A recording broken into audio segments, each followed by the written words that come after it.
Good day, friends. This is my second video in these series of lectures titled How to Succeed in Competitive Exams. In my first video, I had mentioned about certain key points, which also included the period of preparation, which can be from 3 to 6 months. Well, just a minor modification. Of course, it can be more than 6 months also. But ideally, it should not be more than a year.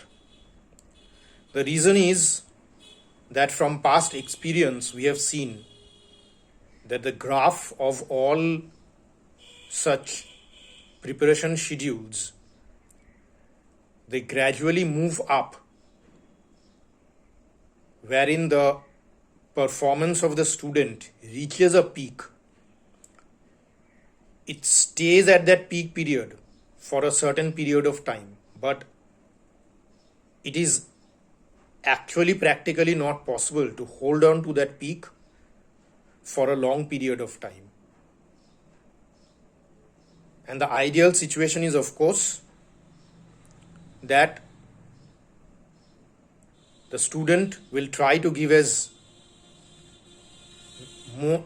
many exams as possible during that peak period of time, if it's possible to schedule the exams in that way. Though the schedule of many exams are beyond our control, but I was just giving an example. So ideally, the preparation time should be within 1 year. And I also mentioned the point that there is no Big Bang theory for success. It is essentially an incremental method, wherein gradually you have to practice in the right methods and improve your performance. The exam pattern is very important, as is important the point whether negative marking is there or not. If there is negative marking, you have to be doubly sure that your answer is correct in all the questions that you are attempting. And if there is no negative marking, you can well adopt the strategy that let me first attempt the sure questions first, and then if I don't have time for, say, 10 questions, then I can take them as I wish to. Or I can also resort to intelligent guessing.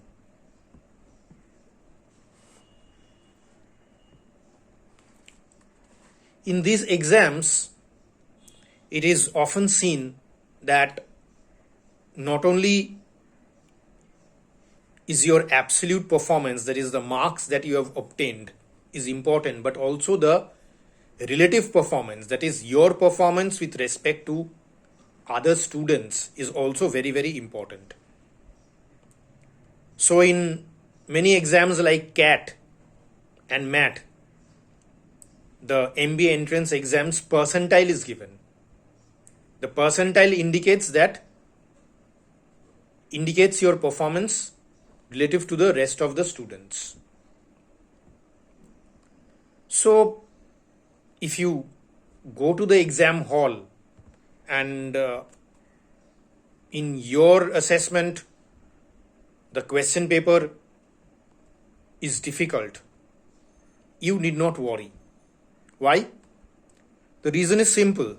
Because if it's difficult for you, it will be difficult for the others as well.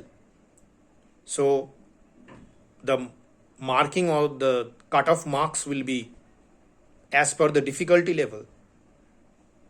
But again,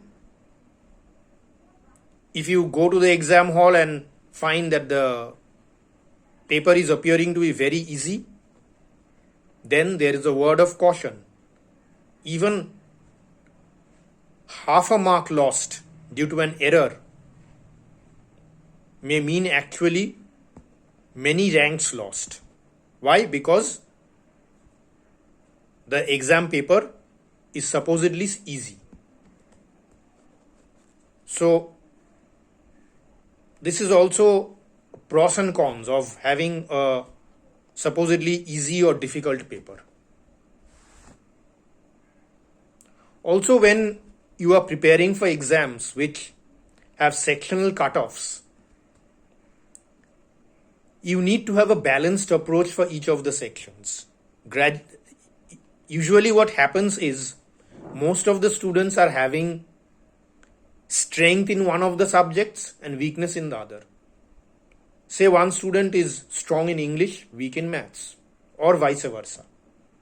But in exams with sectional cutoffs, the situation is such that you have to score at least that much marks to qualify for the rank. That is, if the sectional cutoff in, say, the maths exam is 20 and you have scored, say, 18, then you will not be considered at all, irrespective of your aggregate marks. It may be more. You may have scored more in the other sections, but you will not be considered. So that's the downside of having a sectional cutoff, and you have to be equally alert in that respect as well. Whenever you are preparing for a particular course or say a job, this holds applicable mainly with a particular course. You should give as many exams as possible. For example, the MBA entrance tests. So that will increase your chances of making it to the course. Also, in many exams like CAT, it is often seen that the pattern of the question paper may change without actually any notification to the student. So, mindset of the student is also being tested in this way. You need to have a very flexible mindset, and even if the pattern of the question paper changes to some extent, you should be able to adapt on the spot your approach and strategy. So that is also you have to keep in mind. And of course, I had mentioned in my previous video that you have to keep a time ratio of 1:2. That is, if you are studying 1 hour for logical reasoning, English, then you have to study 2 hours for quants and DI, because such is the nature of these subjects. I had also stressed the need for a balanced approach. This is also very important because historically it has been seen that in many of the exams, maths is one of the low scoring exams. Maths is one of the low scoring sections with respect to the others. No, by hearing this, you should not get demotivated, but you should try to score as much as possible in the other sections as well. Like English, often students don't give that much importance to logical reasoning, but this is not the case. English and logical reasoning are very, very high scoring sections in many of the exams. So you should give due importance to them. So this is all for today, and I will be continuing my series on competitive exams in my next video. Please do subscribe to my channel and comments and suggestions are always welcome. Thank you.